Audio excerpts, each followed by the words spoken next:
Today, there are approximately 7.6 billion people in the world. This number is only increasing and likely to surpass the tens of billions in a very short amount of time. With these large numbers come large problems. In today's world, physical illnesses like cancer, diabetes, and heart disease take hundreds of thousands of lives each year all over the world. Luckily, we live in a world where people with such illnesses are accepted. When someone is feeling sick, there is no hesitation to take them to a doctor, get them diagnosed quickly, and provide the best medical care available. Family members show their support, strangers pray, and the media never fails to raise awareness. But what if we've been ignoring another issue? A silent killer, one that affects 1 in 4 people and takes 8 million lives every year. One most will refuse to talk about, as if it were contagious.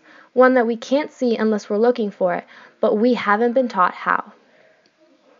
This loss of information can be seen almost everywhere. Through media and TV, we are taught that it is not serious, only something to be laughed at. Schools promote work over receiving treatment for it and call those who have trouble lazy. Societies grow up with the notion that those who show symptoms are looking for attention or being dramatic, and so people are silenced or are too afraid to speak up. In turn, they are unable to be diagnosed efficiently and receive proper treatment. This is a vicious cycle. The stigma promotes the loss of information, and in turn, the loss of information further promotes the stigma. The only way to stop it is to talk about it. And we're talking about mental illnesses.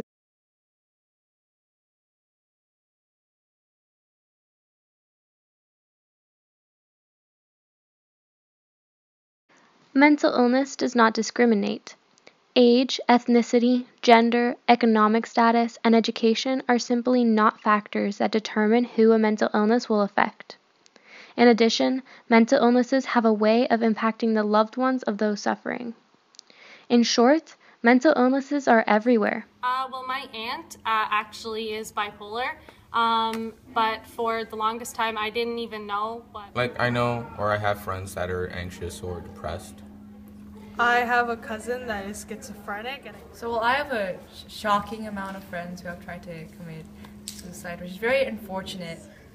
Having one and also supporting friends through mental illnesses. 1 in 4 people are mentally ill. However, only 1 in 5, or 20% of people suffering from a form of mental illness will get the help they need in the form of proper diagnosis and effective treatment in order to recover. So, why do so few people receive treatment? The truth is, most people don't get treated because they, or their family, can't recognize the mental illness. According to this statistic, everyone should be learning how to recognize a mental illness. Learning is, for the most part, contained to the classroom. For this reason, it is crucial that schools teach its students important information. However, although school is very useful in many aspects, it is lacking in others. One aspect it is lacking in particularly is teaching mental health and incorporating it into students' daily lives. Although leaps and bounds have been made to teach mental health in schools, it is still not where it needs to be. Schools tend to have annual assemblies where they teach students about suicide rates and the importance of taking care of one's mental health. However, they still do not do a good job of incorporating mental health into everyday activities. A student with a mental illness deals with that illness on a daily basis, and an annual presentation does little to nothing to help them. In addition, students do not properly learn about mental illnesses, and what they do learn is quickly forgotten as its importance is not reinforced. I feel like talking in school generally, our teachers talk a lot about like keeping up our mental health and like trying to make our mental health like better as a whole. But when they talk about it, they don't really address how to actively help it, and it doesn't really do anything. I've never really heard a teacher talk about it more than just calm down or this isn't that big a deal. So. We don't really discuss it much in class. Yeah, like willpower can fix everything. Fresh air. It's less of the teachers teaching you, and you learn more from like your peers and your friends about like what mental illness is, because there's more of a stigma around it rather than actual education. We did like a mental illness thing in gym last year, but I don't even remember what they taught me, so probably wasn't very good. Not really that much. I feel like the school hasn't really taught us a lot, and I would like to know a bit more. Well, I know some things contrary to these people, but it wasn't really taught in school, so I had to go out of my way to learn it myself. Yeah, I also think that usually takes some time to discover that someone can have mental issues and not being only under stress or distressed by a simple situation. Schools have come a long way in the last 30 years in understanding and recognizing mental illness.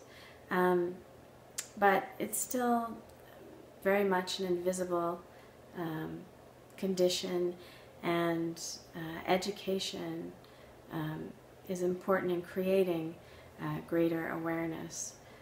So what kinds of things should school be teaching its students?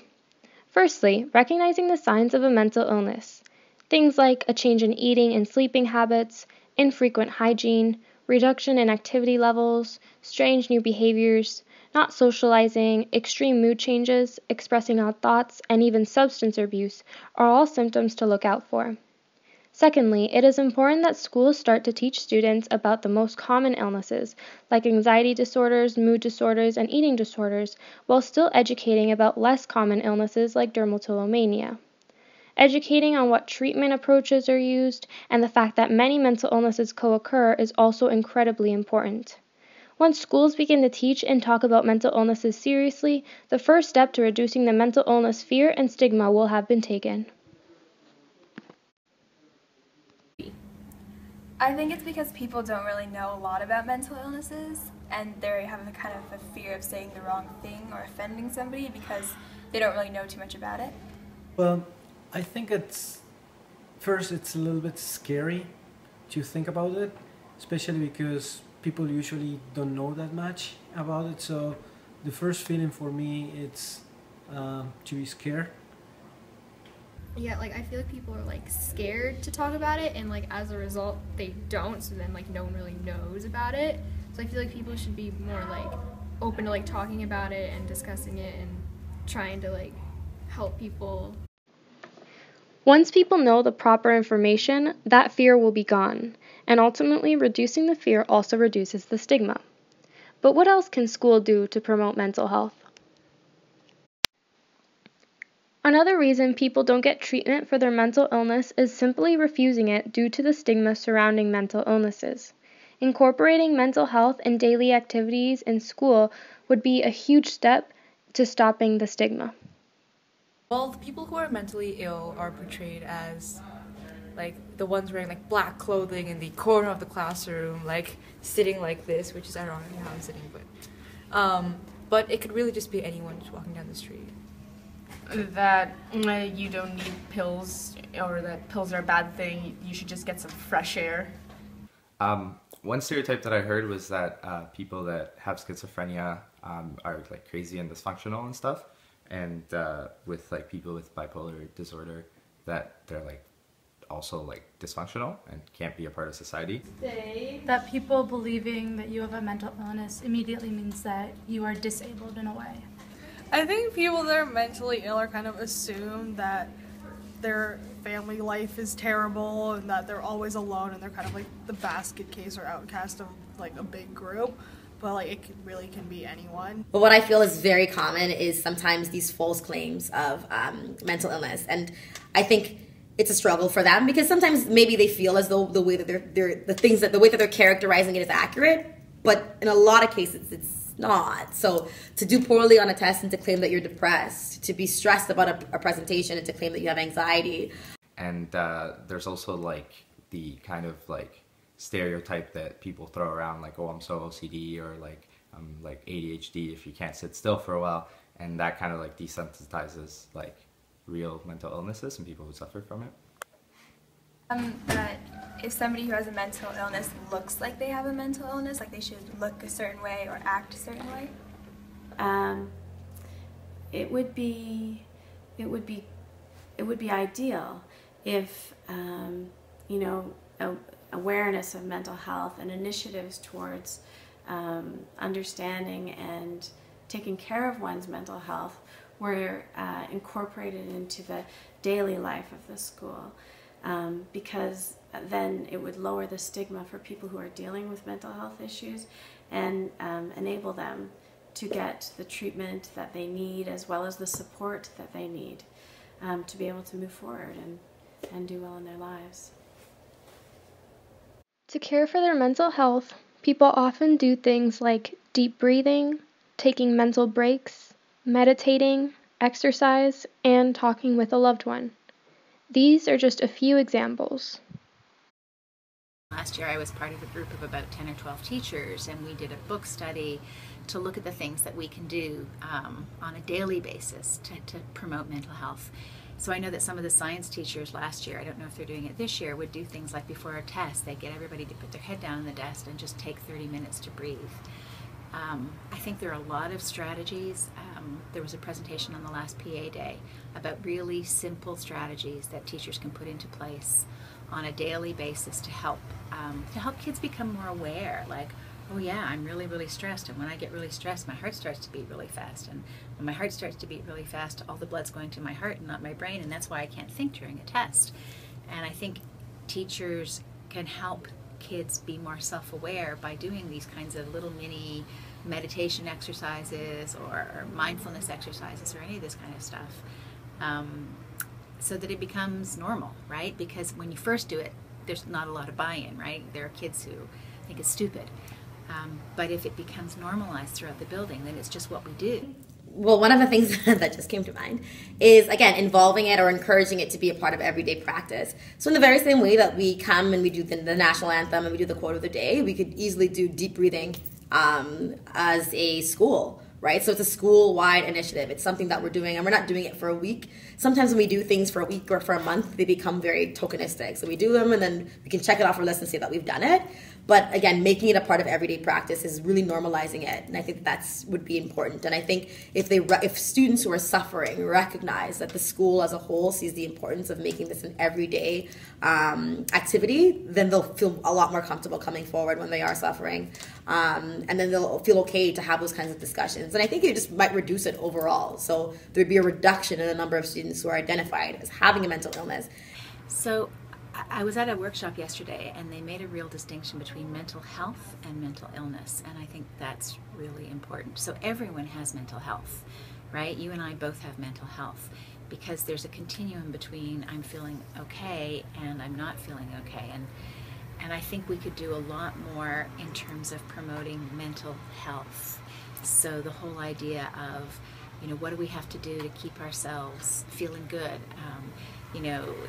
Study skills that don't require us staying up all night to finish an assignment. Just more emphasis on taking care of ourselves. And I think there's some talk about it, but I don't think we actually promote it.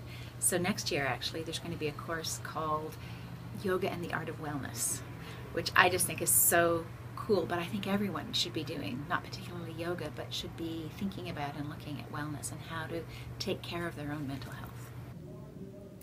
So I think one of the key, things that as teachers that we can do to really help reduce the stigma, to really help just assist the students who are suffering, and to ultimately benefit the school as a whole, is to employ the practices that those who suffer from mental illness usually use, right? So whether that is making lists, prioritizing, to deep breathing, taking mental breaks, taking walks, being open, sharing, finding friends that you can confide in, like little things like those, I think would be great if we could encourage students.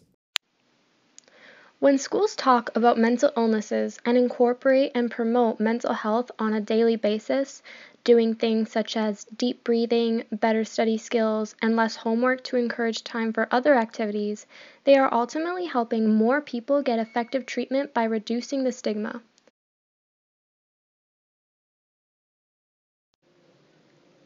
We live in a world with approximately 7.6 billion people, and according to the statistics, almost 2 billion of those people suffer from a form of mental illness. However, only 20% of those 2 billion will receive proper treatment. This needs to be taken seriously. By educating people how to recognize a mental illness and talking about mental health daily, we can make that 20% go up to almost 100%. Everyone deserves to be treated. The best way to go about it? Let's start at school, the primary source of education for people of this culture from a very young age. Talking about mental illnesses starts here.